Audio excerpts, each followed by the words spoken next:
Let's talk about growing your business. How do you get most of your work right now? I would say 90% is through our website. We've had it for over 7 years now. Um, I've done a lot of work on that. I've had to learn how to go into the back end of it and do some blogging and, do the pictures and all that other stuff. And just it's been so gratifying because I listen. I didn't never thought I would be in this position. I didn't even have a high school diploma. Hmm. So to be able to have a website and to be able to do some of those things really was appealing to me. And so I was so eager to learn more. And so I knew at one point, I'd had my business for a couple of years, and I knew then that word of mouth was only going to last so long. I mean, that was almost 7 years ago. And word of mouth is not really, I knew then wasn't really going to allow my business to expand and really get out there and plant the seeds to people that I would never have the opportunity of meeting. Word of mouth is through word of mouth. Website is people in anywhere can click on that. You can reach anybody through that. So I went out and got a website made, and I was fortunate enough to meet some people through that really showed me how to go into the back end of it, and I trusted them, and that was the biggest part of it. I was able to trust them, and they built me an awesome site. And I still kept that email from 7 years ago when the gentleman told me if I blogged every month and kept the content fresh and did what I was supposed to do, that eventually, after maybe a year or so of being on Google and being indexed and all the things that go on, that I might rank for some search words or something like that. That's how it goes. This is an investment. A website is an investment. So over this past 7 years, I've invested heavily into that website and the SEO and what comes along with that. So I never really came from a social media background, especially being such a private person. And I really always believed social media was such an ego-driven thing. You have this thing where people, I don't mean any disrespect to anybody, but to me, I just felt like it was like, what are you showing here? Are Hmm. you showing your business or what are you showing? And I never got, the problem was it was me. I didn't understand the concept of it yet because I Hmm. came from such a website SEO background of more of search terms and blogging, and I would learn how to blog. I didn't even know what a hashtag was until, not that long ago. So you know, so that's where I came from. So I never really opened up my mind enough to really get into social media. And through the years of growing that website and growing our online visibility and gaining those reviews, which are so important, and sticking with it like I was told, um, we generate a lot of phone calls a week just through that website alone. Hmm. Um, in fact, I don't know where I would be without it. So social media to me and Instagram, I use it as a completely different platform now. I don't use it to generate, well, not to generate revenue. Of course, I'm showing people my brand and my company. And of course, if we generate revenue through that, that's great. But I don't believe a business can just stand alone on social media. That's just my opinion. Yeah, I totally agree with that. And you were talking about how you got your start with website and SEO and didn't fully understand social media until now. But I want to say this, social media has changed. It It has. has And so changed from what it was 7 years ago. you're absolutely right. I mean, you're absolutely right. And so these past few months of us really engaging and being on Instagram and me taking a hold of the account now and really engaging on it, and learning so much about it. 7 years ago, I don't think you could have said you could have ran a business off of social media. Today, I think you could run a business off of social media depending on how big you want it or how large you wanted to run that business. I think that opportunity is there. But I still think it's just important to have a website as well. Okay. So what if tomorrow something happened and Instagram went away? Would you still be good? Yep, absolutely. What if Facebook went away? I I'm okay with that. All social media can go away tomorrow. My website has to stay. It's the most important thing. That's it. And because I don't it's not a personal view on social media. It's just if you really ask me on a business aspect or a business end of it, what I would choose, it would be the website over anything else. Absolutely. Yes. What kind of fueled that question was 7 years ago, it was Facebook. Facebook Hmm. was more natural and organic, and we were able to share more organically, and people, it was more engaging. I mean, most of our posts got seen, right? Now, most of our posts don't get seen on Facebook because the algorithms hide it unless you pay Facebook to sponsor that post, and then it shows up. So that's how it used to be on Facebook. And right now, Instagram is extremely hot, and there's so much engagement, and I've never seen anything like it. I'm thoroughly enjoying it, but it may change in the future. It, It might not always be like this in a few years, and so I really appreciate. And I want to ask you if it changes, what do you recommend? Like, where can a contractor it's go if they're building their business on Instagram right now or on social media? That's a great question because it's going to change and everybody better get ready for it. Because if you think about it realistically, this is an app on your phone. We've downloaded an app on our phones. That's all this is. It's more to it behind it, but it's going to change, just like Facebook did. Everybody was all over it, and it became the platform for the older crowd. People were trying out Snapchat for a while. That's the younger crowd. Instagram has changed into the business platform. But what happened, just like with Facebook, it's going to get plagued with ads and everything else over time, I feel like, and it'll be the next best thing. And so to answer your question, I feel like it's so important behind that to have your website set up and your business set up because things are going to change. And we're living in this day and age, like you said, where things are rapidly changing, almost to a point where you can't even keep up with some of the changes that are going on. So you need to pick one thing and stick with it. That's what I suggest to people. And at the same time, I'd like to say this too. You can go on Facebook, House, you can go on Instagram, you can have a website, you can do all of those things. But for me, I've been able to really hone in on what's useful for me. I'm not trying to just fill all those things up to say I Mm-hmm. have every account. That's awesome. You know how much work that is to keep up? That's a It takes ton of me work. hours. It takes me hours a day to keep up with our Instagram account. I couldn't Mm-hmm. imagine trying to keep up with that. Facebook, house, you have to hire people. So unless you're ready to hire people, maybe you shouldn't get all of those. Maybe you should just really realize how much revenue you'd like to generate, where your business is at, and how many phone calls. Because, like me, they became a point with my website where we experienced hockey stick growth through that website that I was not prepared for through Wow. that website Really? of maintaining it and doing all those things became that year when the market turned a couple years ago. We experienced that growth that we were getting so many calls a week just through our website. You know, we had finally got into all those listings and directories. They had finally got in. All those things had got in. It takes time. You know, I see a lot of guys. I don't mean to take too much time on this, but I see a lot of guys, and it upsets me because I see a lot of guys. You can just almost go to the supermarket and put a quarter in and get a website these days. And it looks great and it's fancy and it smells great and it touches, it tastes great and all that other stuff. And you can touch it and feel it and all that other stuff.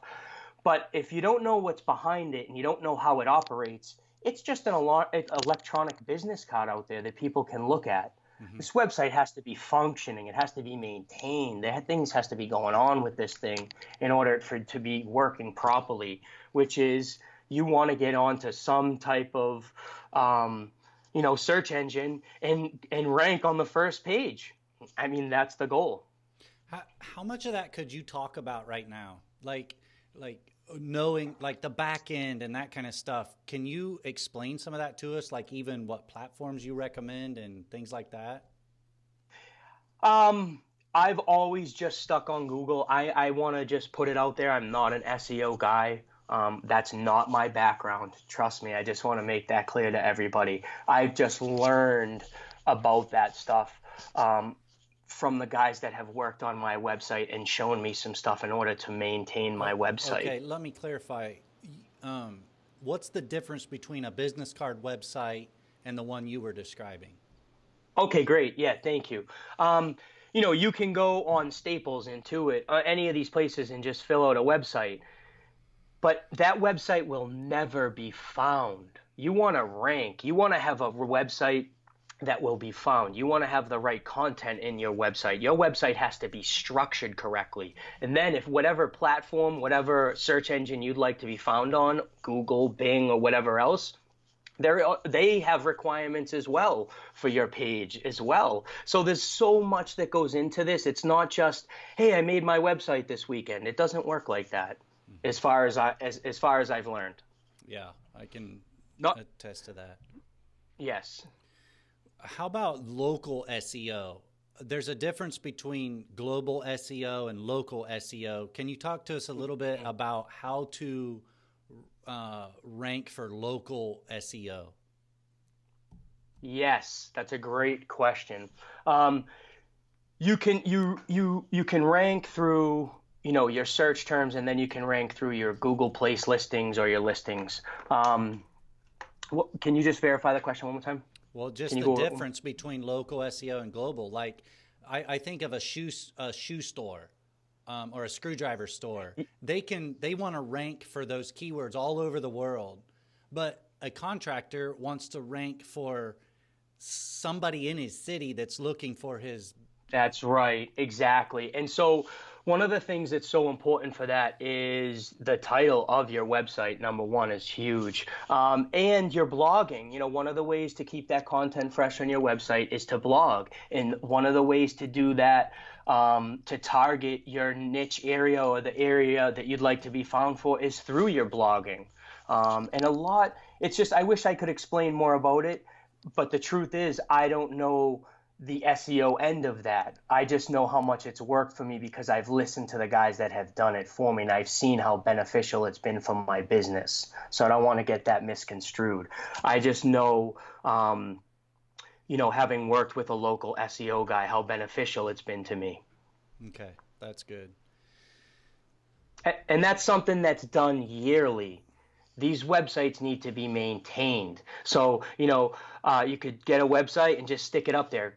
If I love to be ranked on Google. Hmm. So, and Google wants to know. The Google looks at your website every few months or however when they say, hey, this guy's on our space. They're on Google. What are they doing here, this website? All right. Are people looking at their website? They've been on here for like a year. They're just taking up space. They don't put any new information for any clients. They don't do anything with this thing. And they look at that stuff and they just keep pushing it down. But if you're that guy and he's doing his blogging every couple of weeks and he's staying up with his website and he's doing what he's doing, every few months Google looks at that and they say, hey, look at this guy. He's giving his clients some more information. He's keeping his content fresh. He's got people coming back. People like this guy. They like his site, and they'll start to put you up to the top a little bit. Over time, if you continue to do that, you start to rank for certain terms within your website. That's what happens. And what you want to do, like Martin was explaining, is you want to do that locally. I love that little illustration of how Google thinks. I kind of want to steal it and use it in my marketing. Yeah, it's okay. Steal it, because that's the way I look at it. Really, that's the way I look at it. The way I've learned is, they go into your site every few months, they scrub everything, and they Hmm. really take a look at that thing. They want to know. Google is, when you start to learn how Google works and how websites and how this internet works, it's just amazing. It's fascinating. And so I've been able to incorporate that into my Instagram page and my feed and my posts and my hashtags and all that other stuff. All right. So I just heard 1,000 people ask the same question.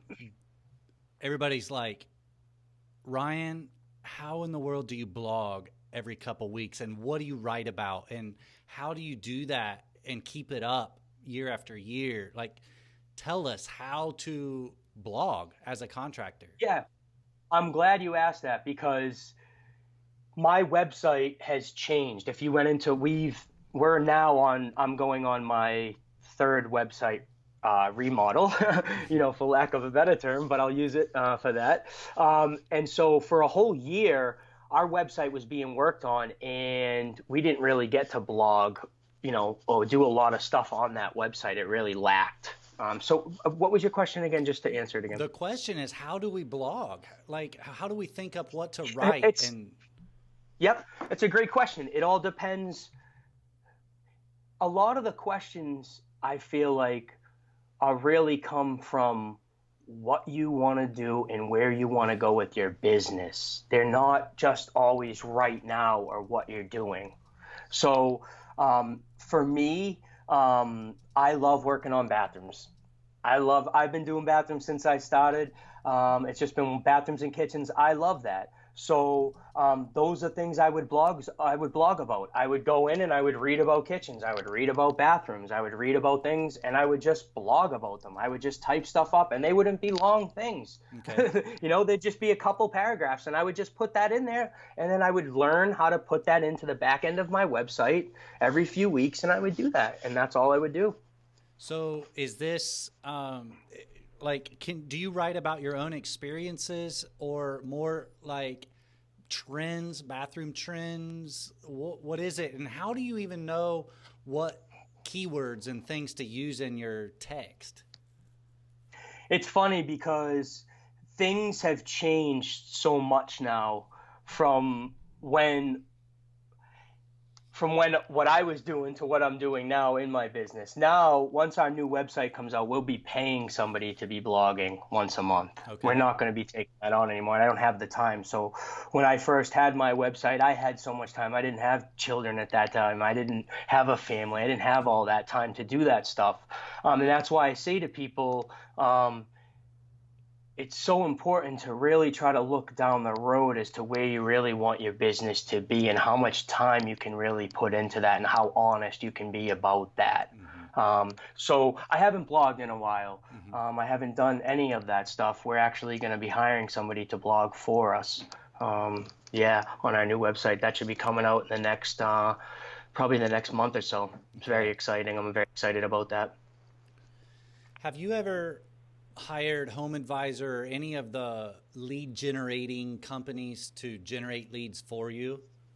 No, absolutely not. I work way too hard for my money. We are in an industry where we bust our butt every single day. I don't care if you're carrying the lumber or if you're carrying the clipboard. This is an extremely demanding business if you are dedicated to your clients. So, no, to answer your question, no. Okay. When you get a lead that comes in through your website, do you have automated systems that follow up with them, or do you do that each individually manually? How does that work? It's an excellent question. I have request forms on the website. To be honest with you, a lot of times customers just get our information and reach out to us directly, right to Okay. our business line. They'll get our email address or our phone, and they'll text our business line. They'll call it or email directly to the our our website address. If not, they'll fill out a request form that comes directly to our computer. I also get a copy directly on my phone. And then we respond to them right away. As soon as we get that, I mean, customers are astounded. We respond right away because we're grateful and we want the project.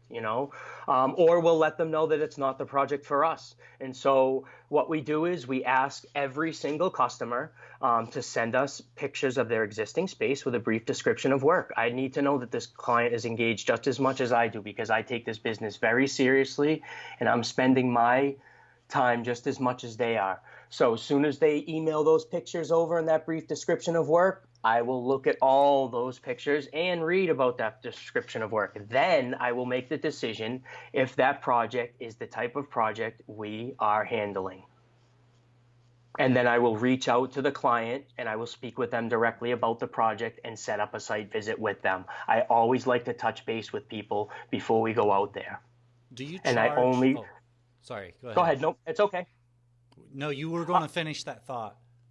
And I only go out on Thursdays. Like my friend Sean Van Dyke always says, I only go out on Thursdays. I spent years working 7 days a week and then trying to fit in estimates after working all day. It just didn't work out. Or I just couldn't find the right day or whatever. I just had to commit. You have to commit in this business. You have to commit and move forward, and that's it. You can't always keep looking back. You got to move forward. So Thursdays became the day. And then on Saturdays, if I have time, I'll make up an hour in the morning if I can, if that fits in my schedule. And I'm honest with clients because that's how it goes. I have to be upfront from the beginning. Do you charge for your estimates or your proposals? We do not charge for our proposals. I know some guys do. I know back in the day, a long time ago, before the internet was around, and computers. I know back in the day, guys you used to have to pay for an estimate.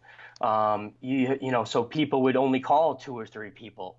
So now people are calling 10, 12, 15 contractors. So just out the gate, we don't charge for that estimate. I'd rather engage with that client, and we don't just send out an estimate. We do it. We send out an investment cost first. We don't type up an estimate and send it out. We don't do that. Mm-hmm. That's good. A lot of that's time sucking, draining activities that you may not have a committed Absolutely. customer. Yes, you could spend 3 or 4 hours. You could spend a couple days on some of these estimates and you don't even get the project. So you have to learn over time who's serious, who's not serious. And over time, you just learn that. If you're engaging with your customers and you're listening and you care, you're going to listen. You're gonna hear that from them. And you're going to learn over time who's serious and who's not serious about having their project done. So I used to charge for my proposals. I would just to weed out the and to be able to know who was really serious. I don't remember what it was, a couple $100, something like that. And then I would say, if you and it wasn't an estimate, I would do that up front. Like on the phone, I would say, okay, I'm just from what you're describing, it's probably around 25,000, just a guess. And then they would say, okay, I want you to work up a proposal. So I would do that and charge them 200 or whatever.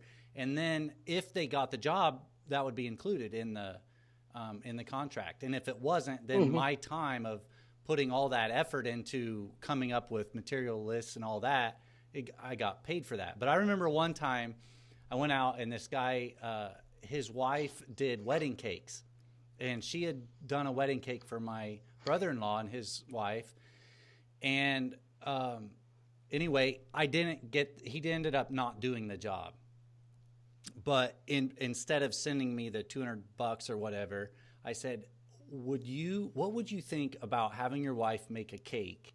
Because I had an anniversary coming up with my wife. yeah. And so instead of the money, his wife made me a cake, and I surprised my wife with the anniversary cake. Smooth move. That's awesome. That's great. That's a good barter right there. I like that. So, Ryaan, what motivated you to start doing daily Instagram stories?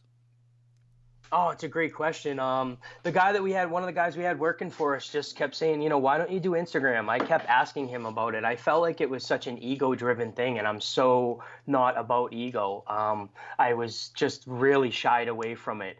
And then once he started the page back up, I think that was about 5 or 6 months ago.